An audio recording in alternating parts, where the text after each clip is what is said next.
যে রাজনীতিকে আপনি আবেগের কেন্দ্রবিন্দুতে বসিয়েছেন, যাকে জনগণের অধিকারের ঢাল হিসেবে ভাবছেন, সে রাজনীতি আসলে কখনোই জনগণের ছিল না। আপনি ভোট দিতে যান ঠিকই, কিন্তু ভোটের ফলাফল নির্ধারিত থাকে আগে থেকেই। এটাই প্রায় সব গণতান্ত্রিক দেশের বাস্তব চিত্র। আর এটা কোনো কাকতালীয় বা কাল্পনিক গল্প নয়, বরং রাষ্ট্রবিজ্ঞানের একটা বাস্তব থিওরি। এটা এমন একটা থিওরি যেখানে জনগণের আবেগ আর অসহায়ত্বকে ব্যবহার করে এক শাসক ও শোষক শ্রেণীর উত্থান ঘটে। 1895 সালে ইতালির রাষ্ট্রবিজ্ঞানী গাটানো মোস্কা ঠিক এটাই প্রমাণ করে। তিনি বলেন, প্রতিটি সমাজে সবসময় দুটি শ্রেণী থাকে, এক শ্রেণী শাসন করে আর এক শ্রেণী শোষিত হয়। গণতন্ত্রের এই ধ্রুব সত্যটা কখনোই পাল্টায় না। তাহলে গণতন্ত্রে কি হয়, এটাই প্রশ্ন। এর পিছনে একটা ভয়ঙ্কর বাস্তব সত্য আছে।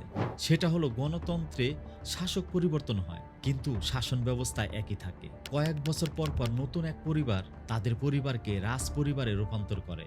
আপনি গণতন্ত্রের জন্য রোদে পড়ছেন, রাতের ঘুম বিসর্জন দিচ্ছেন, আর ভাবছেন দেশ ও দেশের মানুষের জন্য কাজ করছেন। কিন্তু না, আপনার আবেগ, সময় ও জীবন ব্যবহার করছে ওই পরিবারতান্ত্রিক রাজনৈতিক দল, যেখানে আপনি শুধুই একটা দাবার গুটি। আপনার নিজের কোনো অধিকার নেই, শুধু আপনাকে ব্যবহার করে অন্য কেউ বিজয়ী হচ্ছে। রাজনীতি যদি একটা গোলক ধাঁধার থিয়েটার হয়, সেখানে আপনি এমন একজন অভিনেতা, যাকে মঞ্চে নামানো হলেও আপনার অজান্তেই পর্দার আড়ালে চিত্রনাট্য আপনাকে বাদ দিয়েই সাজানো হয়। এই সত্যটাকে আপনার বুকে বাঁধলো?